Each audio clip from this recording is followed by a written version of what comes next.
As always, the supply of systemic racism never really seems to meet the left-wing demand for it in this country.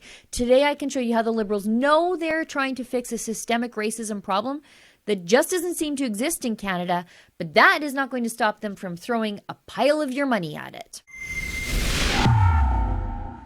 Do you remember this announcement? Last year, the Liberals said they were bringing in this new program, the Black Entrepreneurship Loan. Let's look at it. As part of the first phase of the loan fund, the government is investing $33.3 million and the Business Development Bank of Canada is investing $130 million.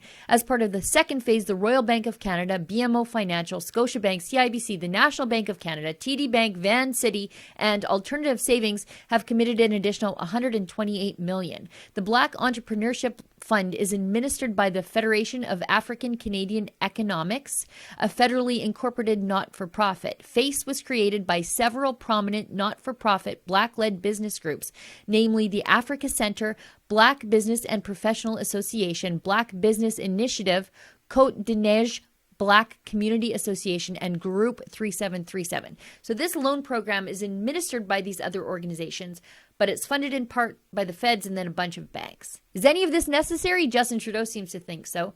He's the system. His party is quite literally the system, in power longer than any other party in the last 100 years. If racism exists in the system, he did it. But he tweeted this the other day because it was some sort of day to end systemic racism, I think. It's up to everyone to come together and reject all forms of racism, discrimination, and hatred, and to take action whenever and wherever we see it. Today, let's recommit to doing that, and let's continue to build a future that's fairer for everyone. But is all this special treatment for racialized minority groups in the financial system even necessary to undo a system of evil taking place? The answer is no, and the federal government's own data shows it quite clearly. Someone actually decided to ask the Liberals to show their work on this topic. Arnold Viersen, the Conservative MP from rural northern Alberta, is using his order paper opportunities very wisely these days. He asked the Minister of Employment, Workforce Development, and Disability Inclusion with regard to government measures to address systemic racism in Canada since January 1st, 2016. Has the government conducted research to identify and quantify the specific barriers preventing Black, Indigenous, and other minority communities from receiving equal access to financial services? Now, here's what Arnold got back. And we should be happy about this because it shows we're actually inclusive. The answer from the government is 52 pages long. Half of it is in French, of course. But it's really good news about the kind of country we live in that you won't hear the Liberals ever telling you or the mainstream media ever talking about. Take a look at this. Immigrant owners are less likely than Canadian-born owners to seek financing from any source, but their applications are just as likely to be approved as those of Canadian-born owners. Thus, the study finds weak evidence to suggest that access to financial capital is a more serious issue among immigrant-owned small and medium enterprises than among small and medium enterprises with Canadian-born owners. That's fantastic news. There doesn't really seem to be any systemic racism lurking around our financial systems. But let's keep going because the next bunch of numbers here also really interesting. 39.4% of businesses with 1 to 499 employees that were majority owned by Indigenous persons did not request financing in 2017. The following reasons were cited for not requesting financing. Financing not required, 96.2%. Thought the request would be turned down, 1.7%. Applying for financing is too difficult or time-consuming, 0%. Cost of financing is too high, 0%. Unaware of financing sources available to the business, also 0%. And other, 2.1%. Let's keep going. 58.6% of businesses with 1 to 499 employees that were majority owned by persons who are from a visible minority group did not request financing in 2017. The following reasons were cited for not requesting financing.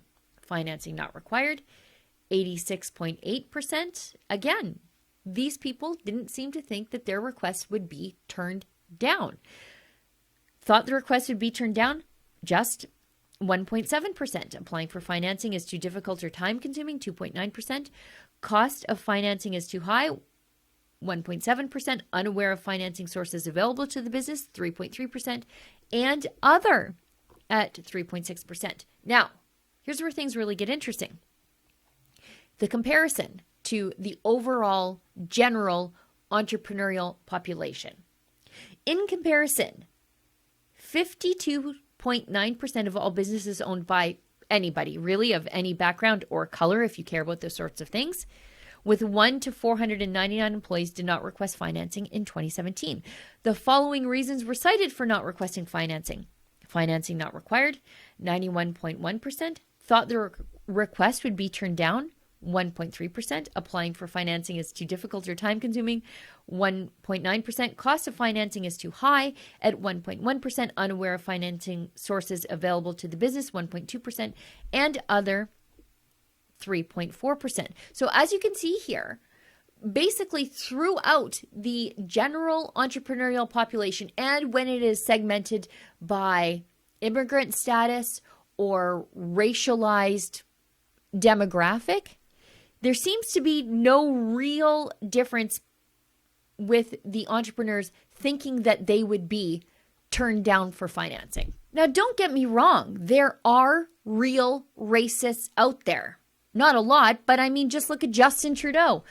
The good news is he's the exception, not the rule. However, the Liberal Party, where you can do blackface so many times you forgot and still remain not only the leader of the party, but get reelected as the prime minister, well, that seems to be the real stronghold of systemic racism in this country that the rest of us are accused of.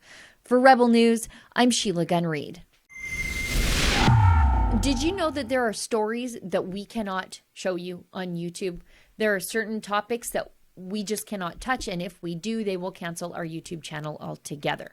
That's why I want to ask you to keep checking on our website, rebelnews.com. That's where you'll get the full, uncensored version of the other side of the story that you will not see anywhere else.